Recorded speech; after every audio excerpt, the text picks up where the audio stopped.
M. Rizal Febrian 46 tahun, seorang residivis curanmor, akhirnya ditangkap unit reserse kriminal Polsek Denpasar di Jember, Jawa Timur Jumat 21 April.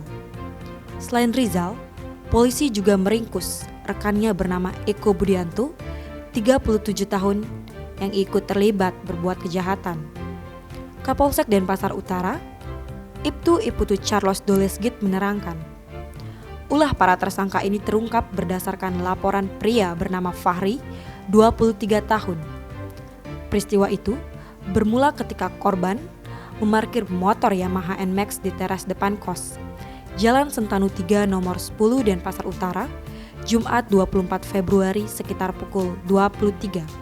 Kemudian, Fahri masuk ke dalam kamar dan tidur. Ketika terbangun keesokan paginya, sepeda motornya sudah tidak ada di tempat. Pria kelahiran Bangkalan, Madura, Jawa Timur ini segera melapor polisi.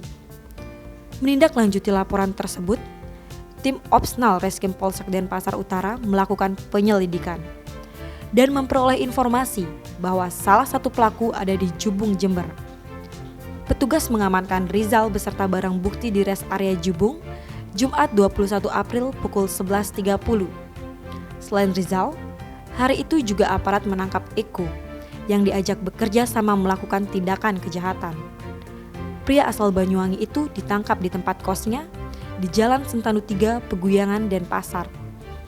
Keduanya lantas dibawa ke Mapolsek Denpasar Utara guna proses lebih lanjut. Saat diinterogasi, kedua pelaku mengakui perbuatannya. Eko, yang ternyata bertetangga dengan korban, berperan mengambil kunci serta STNK motor milik korban untuk diserahkan kepada Rizal. Setelah itu, tersangka Rizal mengambil motor tersebut.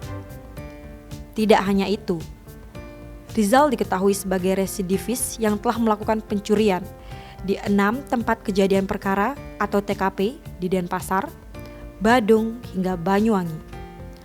Atas perbuatannya, kedua tersangka terancam pidana penjara paling lama 7 tahun.